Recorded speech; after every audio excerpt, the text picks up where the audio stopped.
Shalom, salam sejahtera. Renungan Malam Seiman ditulis oleh Dr. Kathleen Lewijaya Kuntaraf dan Pendeta Dr. Jonathan Kuntaraf. Judulnya adalah Kita Dikenal Sepenuhnya. Sebab tidak ada sesuatu yang tersembunyi yang tidak akan dinyatakan, dan tidak ada sesuatu yang rahasia yang tidak akan diketahui dan diumumkan. Lukas 8 ayat 17. Kita hidup dalam dunia yang penuh dengan kemunafikan. Sering orang itu mau kelihatan baik, kelihatan rohani, atau kelihatan suci. Banyak orang yang merasa bahwa kalau orang tahu keadaan kita yang sebenarnya, maka tidak ada seorang pun yang akan menerima kita ataupun mengasihi kita. Tidak heran, banyak manusia yang hidup dalam kepura-puraan. Bahkan sekarang banyak penggunaan istilah pencitraan untuk menunjukkan kita dianggap lebih baik daripada sebenarnya. Nah, kehidupan yang penuh rahasia di hadapan Tuhan dengan segala kepura-puraan kita adalah suatu kehidupan yang berada dalam kegelapan.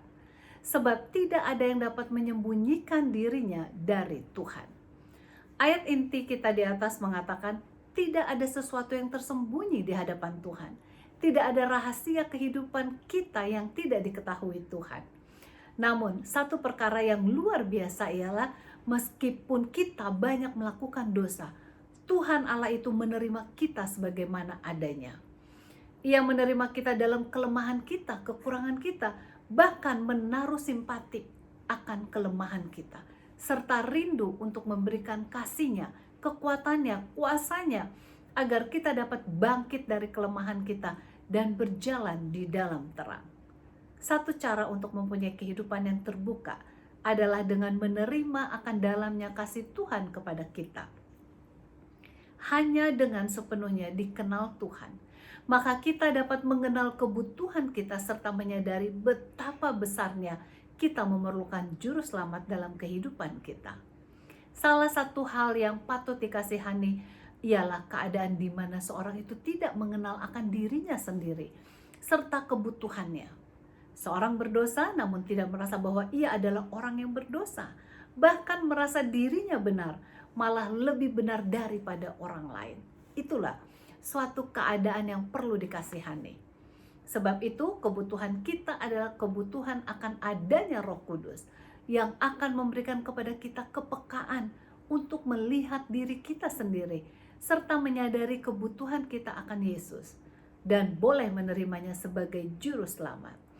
Ia akan menuntun kita untuk berjalan di dalam terang sehingga dapat lebih mengenal akan diri sendiri dan lebih merasakan keadaan diri kita yang berdosa serta kerinduan kita akan Tuhan.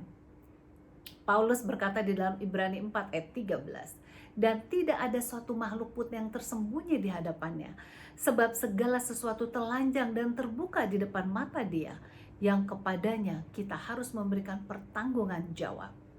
Oleh karena tidak ada apapun yang tersembunyi di hadapan Tuhan, maka kita perlu datang kepadanya sebagaimana adanya. Ia akan menerima kita sebagaimana adanya dan memberikan kepada kita kuasa untuk lebih mengenal akan diri kita sendiri, sehingga kita dapat berjalan di dalam terang. Sesungguhnya, berjalan bersama Yesus adalah perjalanan yang penuh sukacita dan kebahagiaan, dan semoga ini menjadi pengalaman Anda dan saya setiap saat. Tuhan Yesus memberkati.